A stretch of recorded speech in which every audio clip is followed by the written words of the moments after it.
Yo, Sahil, you trying to get into crypto, man?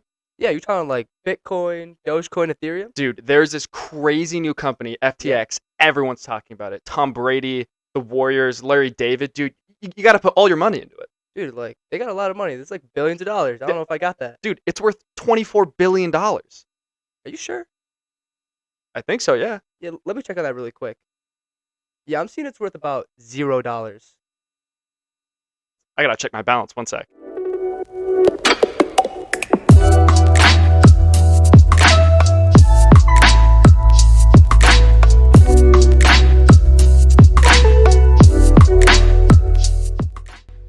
This is a personal video. Any views or opinions represented in this video are personal and do not represent those of people, institutions, or organizations we may or may not be associated with in a professional or personal capacity.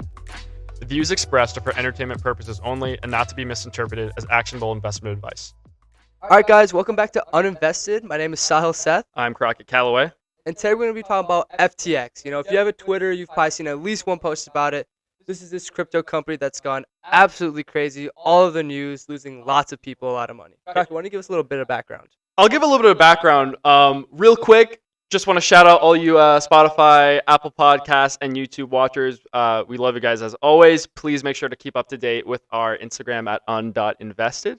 We're posting memes and content, and it's a growing page, so we appreciate the support. But let's get into this scandal, probably the biggest crypto scandal of all time. I mean, scandal just any company of all time, bigger than Enron. It's as big as Enron. It's when you think about the last 5 years in venture capital, with like Adam Newman's fraud that happened, with just everything going on. Like, this is the biggest thing that you'll hear about in the last 5 years. Let's talk about Sam Bankman-Fried, otherwise known as SBF. Who is SBF? So SBF, smart guy, went to MIT, and then he gets into Jane Street, very prominent hedge fund trading firm. From there, he figures out, gets really good with crypto, coding, and then he starts his own company, Amada Research, essentially. Yeah. So basically, this research firm is the equivalent of a hedge fund, right? And so they are Alameda. I think I mispronounced. Yeah, it, but- Alameda Research. So they're basically a crypto hedge fund. They are being guided by his expertise, right? When they start out, he does, this is SBF, he does an interview with Bloomberg News. They call him the JP Morgan of crypto at the time. And so he's talked about as a brilliant guy. Yeah, he's super smart. Everyone loves him. He's super charismatic. He has these principles of altruism. He's just trying to, help everyone else. I've seen videos, the most forgiving billionaire there is, just gives money to everyone. We learn that's far from the truth, but we'll get into that. But Alameda Research is like projecting some like crazy returns for their hedge fund, right? Yeah, exactly. 15%. So in the early days, they're like, you give us money, we're going to get you 15% returns, which is like an astronomical amount to like essentially guarantee that. No one really guarantees money because money is not guaranteed. And the craziest part about this is, the leader of Alameda eventually is going to be his girlfriend. And she really has no experience at all. She just, just because she knew Sam, he was like, hey, why don't you help me out and run this big company that has billions of dollars in it. So already seeming a little sus. But let's take a step back, and you're thinking about this. Let's think about this from the perspective of 2019 crypto world, right? So like still booming. We haven't hit the massive dip that we have right now. Let's just look at this from the perspective of like a normal person with confidence in crypto, right? Yeah. So you're seeing the JP Morgan of crypto, SBF, found Alameda. You want to get involved in Alameda, get those 15% returns. Like, it sounds fantastic, right? Yeah. Then after creating Alameda, what's his next move, Sahil? So then he's like, I have all these thoughts about crypto. I can really transform how people trade. He's like, what about FTX? He creates his company, FTX, and this is really, you could think about a platform that lets you trade crypto, but at a higher level. More skilled investors can use FTX. You can have options, calls, like kind of what you do with stocks, you can now do with crypto, rather than just buying a coin, selling a coin. Right. And so really quickly, for the people who, because we have a lot of listeners who might be involved in crypto, might not be involved in crypto, there are things called exchanges. In the same way that there is a stock exchange, you can go on your Robinhood or Schwab account or E-Trade. These are just the platforms by which you trade coins. All right. And so when we talk about a crypto exchange, you're trading coins. There's super popular ones that include Coinbase is huge, Binance is huge. So he decides he's going to make FTX, which is a crypto exchange. Exactly. And listed on FTX is their coin. And so a coin, think about it in the crypto world, it's the equivalent to like a stock in the real world, Yeah. right? And so you can make a coin. He calls that coin FTT. So FTT is FTX's coins. There's a lot of acronyms here. You're gonna have to stay with it. Like SBF FTX creates company. SBF is Sam Bankman-Fried. He creates FTX, which is the company. That's the exchange. And then on that exchange is FTT, which is the coin. Exactly. FTX goes on to be the second biggest crypto exchange in the world. Second biggest exchange. I think it's the fourth biggest in terms of trading derivatives, which is just like a type of trade that you can make. So it's huge. People are using this like crazy, right? Yeah. Everyone's trying to get into it. It's growing really fast. The crypto boom. Super notable investors, Sequoia Capital. Funny story about Sequoia Capital is they say Sam Bankman-Fried, the founder of FTX, he was playing League of Legends while on the call with Sequoia. They said in the chat, like, this guy is amazing. He's really going to change the world. And he doesn't care at all. Per usual, he's playing League of Legends. Apparently, he's actually really bad at it, like bronze or silver. That's coming from like Twitter reports, right? Like he was yeah, just like, Elon Musk can confirm that, I think. Elon Musk literally just tweeted that like whole thread about him being horrible at League of Legends, right? Yeah, exactly. It's hilarious. But I mean, anyways. people are loving FTX, right? Yeah. And they're also seen, and this is in kind of mid to late 2019, as this like savior in the crypto space. There was this huge tank, especially in like Ethereum prices, a huge drop in the market, and he basically enacts a bailout on the market. And so he starts buying up coins, basically in an effort to retain the strength of the crypto market. Exactly. He's like keeping up the demand. When the demand drops, the value of something drops. But say I really like Crockett's hoodie and I'm going to buy a lot of his hoodies, then that price of the hoodie is going to go up because more and more people want it. Right. That's exactly what he was doing. Exactly. So it's a very on the surface, it looks like a pro bono attempt. You also have to think of it in the context of like, this guy owns his own crypto exchange. So if crypto's doing poorly, then he's doing poorly. Exactly. But also like crypto is a community. We've talked a lot on the podcast about like these consumer communities. Like when we had our episode on Figma, we talked a lot about like the designer community, right? Yeah. And crypto's the same way. Like these Reddit threads people have, these Telegram threads, like people are so into it and they want to see it survive. And so people started like praising him for that. Exactly. People are like, they want this decentralized form of money, this currency. They don't want the government to run how they can make trades. People are really passionate about it and have been for a long time, even though it's just recently, in the past few years, getting real prominence. Right. So he has a good rep, right? And again, we're still thinking about this from the perspective of like, you're just a normal crypto Joe Schmo, and you're like getting into the space in 2019.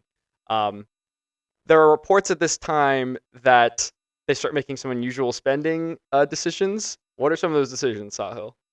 So the spending decisions by FTX, you're saying? Yes, in like late 2019, just like the same time when they are like people are saying they're doing really well. Like they start making some just like weird spending decisions. So I mean, first off, the Miami Heat Stadium, they buy the naming rights, so that's FTX Arena, since stripped, I believe, because like we'll talk about, they go bankrupt. Spoiler, and they also buy with company funds. They buy these big houses in Bahamas. Oh yeah, we should mention this is a Bohemian company, right? Is that Bahamian? I don't really know.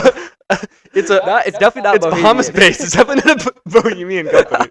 No, yes, but in the Bahamas, essentially, this company is based out of. So a little looser regulations over there for sure. But they buy all these expensive $30 million condos. 24/7 chefs in all their offices. Exactly. It's very frugal company, as they like to pitch themselves, but they're spending millions and millions of dollars on things that are not frugal. They build their logo is like, I'll put it right here. It's like in the shape of this like F, and their whole office. They build an office like custom built in the shape of this F, and it's just like they're spending like hundreds of millions of dollars. And at the time, it's fine because, like we said, the crypto world at the time, like this company is blowing up. It's probably the number one thing everyone's trying to invest in. You got Tom Brady, like we mentioned, the Warriors, Sequoia Capital, a bunch of other venture capital firms just pouring money. Also, a lot of firms just keeping their assets on FTX themselves. And also, like, you have to keep in mind, like, the crypto and NFT community in general is like this. It's super extravagant. Like, you see, like, I'm sure some of our listeners, I know I have friends who, like, go to these, like, NYC NFT parties, and, like, it's this big, like, crazy space. People, like, spending, like, random money on things. And so it's not all that alarming that this guy's doing this. Yeah, no, totally. And everyone's like, this is justified because his company's scaled to like, $32-34 billion in valuation very, very quickly. So these are just promotional efforts, as people like to call them. Okay. So Now let's get to the real, the point that everyone's been talking about in the last few days. So it's 2019. Like their rep is good. They look like they're in a good path. But let's take a second and step back and look at some of the logistics of Alameda and FTX. What can you tell me about that stuff? So this is where we're really gonna go and talk about the fraud that is FTX and the reason that they failed. So Alameda, run by SBF's girlfriend, people think separate entity, not related to FTX at all. However, what we find is that FTX was actually lending consumers money, people that are putting their money onto the FTX exchange. SBF was actually giving money to Alameda because at the time, like we said, there was this whole big crypto, fallout. People were losing money. Likewise, Alameda was losing money. They made a lot of bets in the crypto space. They were losing lots and lots of money, and they had to pay people back. So what did SBF do? He's like, to save this other company of his, he was really just using these customers from Alameda and from FTX and giving them to Alameda as essentially loans with this coin essentially. And by the way, this is completely unbeknownst to people who are trading. Yeah, they even have in their guidelines, like, it's not like a typical bank. So the way banks work is when you give your money into a savings account, the bank is then allowed to take that savings money and loan it out to people, to buy houses, and they get the difference on the percentage. They give you a little bit for keeping your money in the savings account, but they make a lot of interest when you give someone a loan. And FTX is not allowed to do that. It's literally in their guidelines that your assets on the exchange are your assets to use. FTX is not supposed to be able to touch those in any way. And it's what's traditionally protected crypto from having what we call in traditional banking like a bank run, right? Because banks are allowed to lend out your money. It's the same thing if you've seen A Christmas Story. Like if you've seen any of these movies where there's a bank run, people go to the bank. The reason you can't get your money when you want it is because the bank's lending out your money. Exactly. That doesn't happen in crypto because exchanges are not allowed to do that. And so when you want to go get your money, you should be able to get your money. If Crockett is FTX, I give him $1. He better hold on to that $1 and do nothing else with my $1. Exactly. But instead, what's happening here is imagine I'm your Joe Schmo. I want to go invest in FTX. So I go to FTX's website. I buy FTT coin. Imagine I buy $10. You're FTX. What do you do with my $10 worth of FTT? So I then use that $10 and we're like, oh, Alameda Research, they've just lost billions of dollars. Why don't I give them that $10 essentially? But also, what's the leverage you can then use there with my $10? Do you back that? Do you get some debt with it? What do you do with that? Exactly. The backing is the coin itself, FTT. So that's like that's like me saying, okay, I have Sahil dollars. Here are Sahil dollars just in case. Yeah. So it's your like banks get insured, right, by the FTC. They get insured by the Treasury and the U.S. government. This is basically saying like you can insure the value of this loan with my money. It's absurd. Yeah, because it's a coin he created. And the value is like created by demand, and they are spurring the demand. They're creating the demand themselves, and then loaning that out based on this like arbitrary demand. Yeah, exactly. So now sounds good. I mean, from here everyone's like, what is going on? No one really realized this until a few days ago when the books were leaked. Like investors get quarterly reports from companies. They can see into the books, but somehow SBF was able to hide all of this. All of this was unbeknownst to any of the investors, or perhaps they didn't really care because the valuation of FTX was increasing.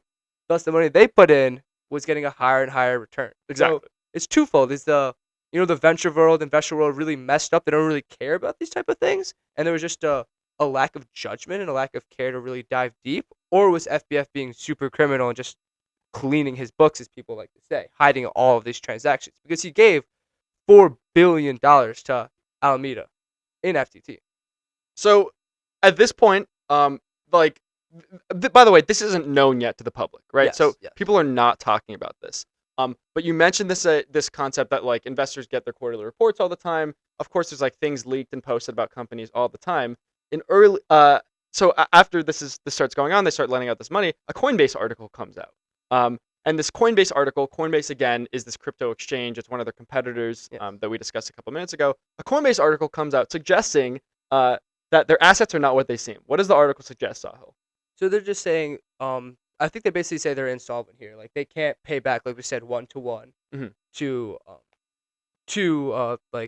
not investors, but to customers essentially. And this is where the ball really drops, and this other competitor, Binance, run by CZ, he's had a long-term beef with SBF. So, by the way, he's another acronym. Yeah. Everyone calls him CZ in the same way that we call Sam Bankman-Fried SBF. So think SBF and CZ are like kind of the mortal enemies in this position. Yeah. So CZ, he runs Binance, the biggest competitor to FTX, essentially. And they're actually the first investor in FTX. They had bought a large stake in FTX. But when you buy a large stake in FTX, what does that mean? You have a lot of FTT, right? And they had a lot of beef, I know at one point, SBF was making fun of him, like, oh, can CZ even come to the U.S. or something like that in one of his tweets. It's like Twitter wars between these two guys, right? Yeah. So, and then the ball really drops because Binance, CZ announced on Twitter that Binance is going to liquidate all their assets and exit out of FTX completely. And by doing this, they're going to sell all of their FTT coin. And when they do this, like we said, the opposite of, bumping up the demand of FTT, what SBF was doing earlier, Binance is essentially just draining the price of FTT, because flooding the markets with a huge supply. Right. And so think of this as like as that last match, right? Like what you're doing here, and again, maybe their goal was to increase demand, but this is a huge, widely respected crypto exchange publicly tweeting to everyone that they do not have confidence in FTT. Yeah. Because if they did have confidence in FTT, which is what people thought because they were initial investors, they wouldn't be dumping billions of dollars worth of FTT They probably had the largest stake. Yeah. Oh, by far, they probably had the largest stake. As an investor, yeah. So they publicly tweet out, we're selling all of our FTT. Now imagine, let's put ourselves back in this like role play position again, right? Imagine I'm Joe Schmo. I have money in FTT, and I'm like now into the crypto space. I'm exploring Twitter. Yeah. And I see on Twitter, you put your money into FTX. Yeah, right? I put my money into FTX, so maybe I have $100 worth of FTT, right? Which is their coin. I see Binance tweet that they are selling all of their FTT. I don't know what I'm doing in the crypto space. Yeah. Of course, I'm like, oh my god, this huge person selling all of their FTT. I'm gonna sell my FTT. I don't know what their motivation is, right? And that's basically what starts happening, right? Exactly. People are just like pulling not just FTT, just pulling all their funds out of FTX. Whatever they have in FTX's exchange might not be just necessarily an FTT. They're just pulling it out. But what is what we know now? What is collateral for all these assets? It's not the actual assets, because those were lent to Alameda. It is this coin, FTT, which we now know just lost, half, 75% of its value, just dropped in value. Now what we call FTX is actually insolvent. They can't pay back these people, and we actually see that they just halt withdrawals. So it's like a bank saying, we can't give you your money when you want to go get your money out of your checking account. The bank's just like, we don't have it. Yeah. That's essentially what FTX did. They're like, we don't have your money. It is way worse than a bank run, and it's different than, like, this might happen with banks when they make poor investment decisions and they have to go insolvent. That doesn't happen as much. What's literally happening here is people would go on the website. Keep in mind, like we said before, FTX is a crypto exchange. So they, you can buy and trade a ton of different coins. Yeah. Like any coin you would go to on the website, you would try and pull out your money, and it would put a pause on your transaction. It would say, sorry, we can't do that right now. We're facing errors. Yeah. And pending. Meanwhile, while this is happening, SBF, who's very, very vocal on Twitter throughout his tenure at FTX, he's tweeting things like, it's fine, guys. Like, just keep waiting on your transactions. Yeah, don't worry. Don't worry. But at the back end, this dude is scrambling because he can't pay back all these people. He gave away their money, and he can't pay that back. So he's trying to raise money. He calls himself one of the greatest fundraisers of all time. He's trying to raise all this money, and he can't do it. And then he tries to go to Binance. Funny enough, he's like, please just buy us, right? And Binance says yes. Like, they're like, oh, like, sure, like, you got in a little bit of trouble, but you got a lot of assets still, a lot of customers. So let me get this right, Tyler. So he goes back to the one guy that just like the one guy who they have this weird relationship. CZ backed him in the beginning, but then CZ pulled all of Binance's money out of FTX. So now SBF is going back to him and saying, please bail us out somehow. Please help us out. And so he asked them to purchase them, and Binance says yes. Yeah, exactly. It's like your biggest competitor cutting you down just to buy you. This is like maybe one of the best business moves of all time, if it went through. Because then we find out in a few days, Binance is like, never mind, we are pulling out of this deal. We are not buying FTX. You guys are on your own. And you guys should know that these companies like FTX, they're unregulated by entities like the SEC. You know, a bank can't do what FTX did. You know, lend out all this money, be unregulated, do whatever they want. Essentially, people would just say like these kids, SBF and his like 10 friends, like they were just a gang of kids doing whatever they wanted. They were unregulated. They didn't have anyone to tell them you can't do this, you can't do that. You know, maybe some laws, I guess, but no one really watching them. There's no regulations like you see in traditional banking, and it doesn't take long too here. So you mentioned like a couple days went by, less than 24 hours after Binance said that they were going to buy FTX, they decided not to buy FTX. And the reason they decide not to buy FTX is, look, you're Binance, you're a very prominent crypto exchange. As far as we know, right, like FTX is this crazy, like, I mean, they're all unregulated, but they're just making some really poor decisions here. Like Binance is, I've used Binance myself as my like trading platform of choice. Like they're doing really well. They have a ton of attorneys on their side. Exactly. It takes, they have teams of probably what, like 100 plus attorneys. Exactly. Yeah. I mean, just like accountants too. Accountants. Just, like, combing the books. It takes these people less than 24 hours to look at FTX's books and realize like, what is going on here? Yeah. Right. And so, they find this hole, essentially. Well, they find a lot of holes. First, they find all like the crazy spending they were doing on like ridiculous places and stuff like that. But then they find that there is a $600 million hole, right? No, that's after. Is this the $10 billion? That's the hacking. This is $10 billion. Okay. Then they find that there is a $10 billion hole worth of assets that is seemingly missing, that they do not have, that they cannot pay back to people who have used the platform. Exactly.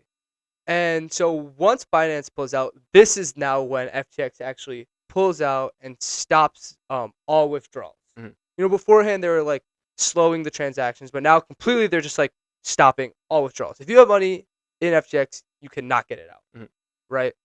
So, and then a few days later, maybe the next day, SBF goes on Twitter, his favorite platform of all time, it seems, and he's like, I'm filing FTX for bankruptcy in all its entities.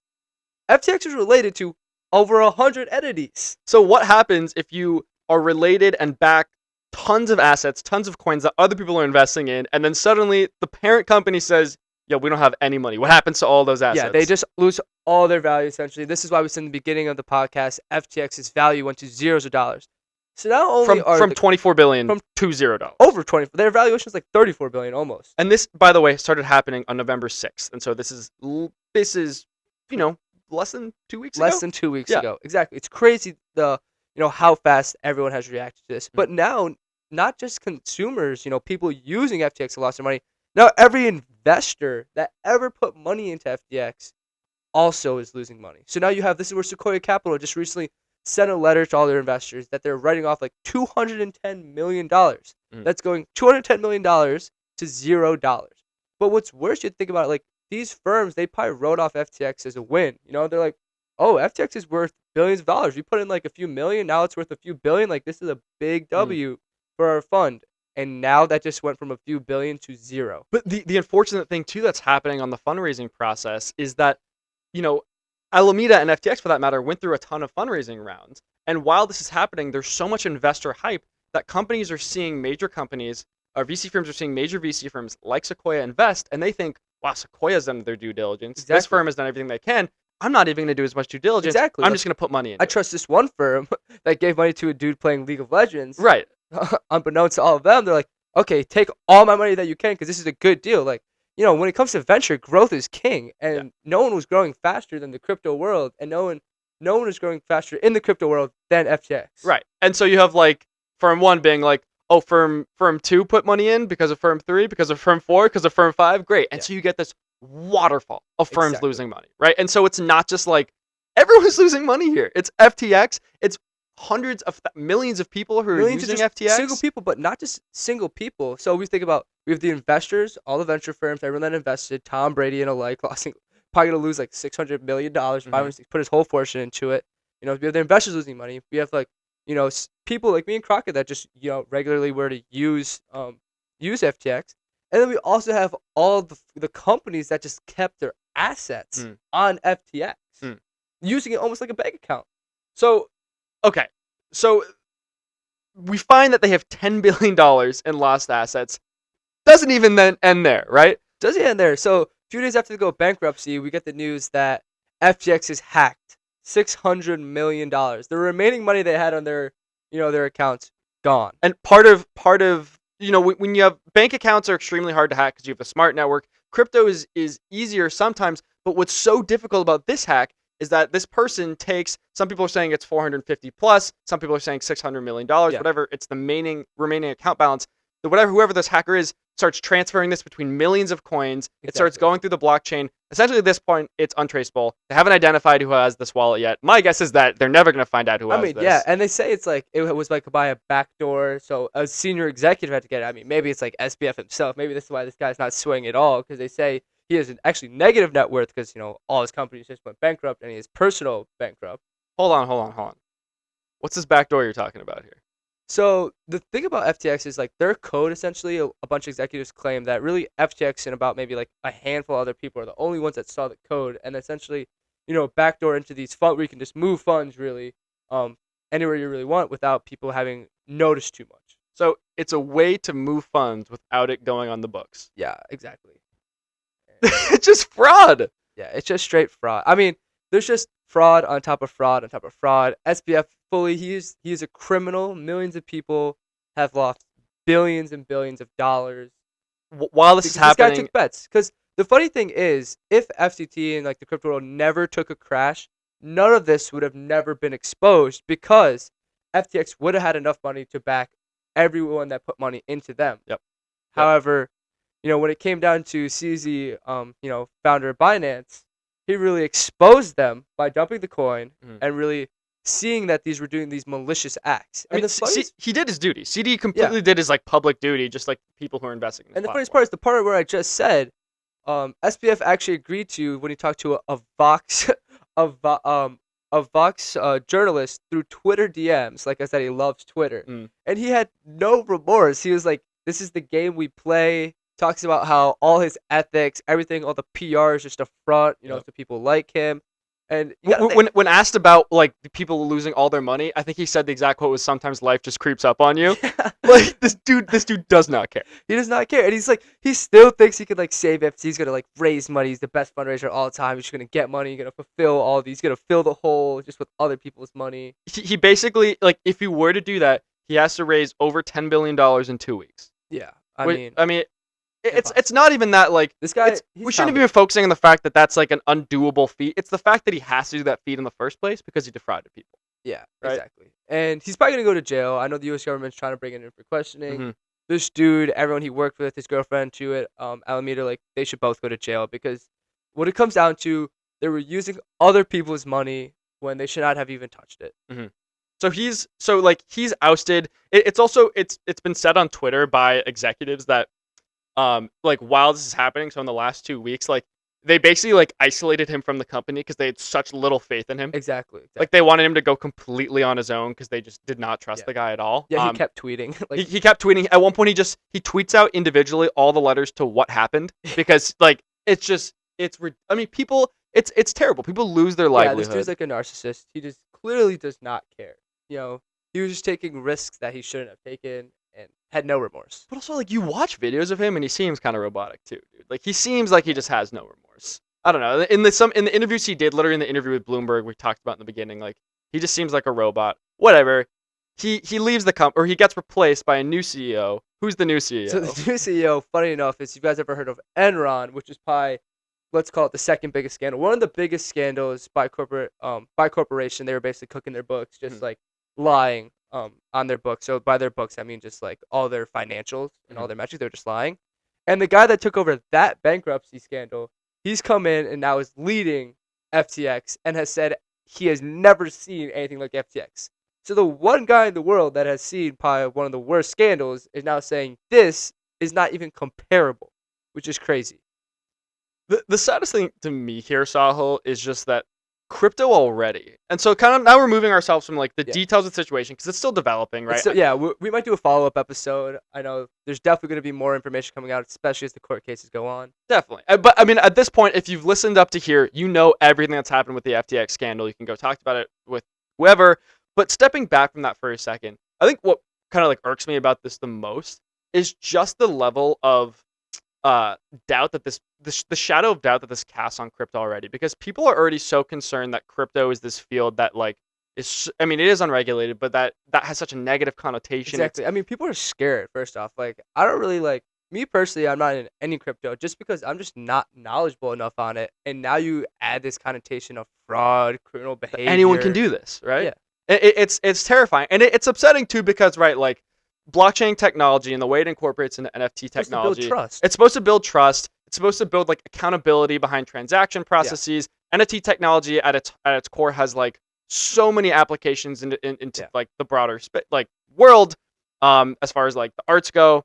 It's really important, but then things like this happen and it defrauds it and it makes people lose confidence and it sets us back. So I think like at the end of the day, his implications, it's like he has cast such a negative shadow, not just on people, but like on an entire industry, on technology. Exactly. Crypto itself is, crypto, NFTs, all these are interconnected and related, and now they all have this horrible connotation around them. And, that maybe this could lead to something good. Like, maybe there will be a little more regulation. But then at the same time, the whole purpose of some of these technologies is to fight the need for regulation. The thing that I think about, too, is, like, dude, the implications of these losses here are so much bigger than just the immediate losses that people suffered. Like, when you put in money, you can't get it back. Because what happens is FTX shuts down. All these assets shut down. These are, like, contributions to the economy that are being made. Yeah. Like, this is money that's being transferred every single day. People making money, losing money. Yeah, this isn't happening exactly anymore. At their peak. I think FTX had like $10 billion in trades happening. Right, and so you shut that down by defrauding people.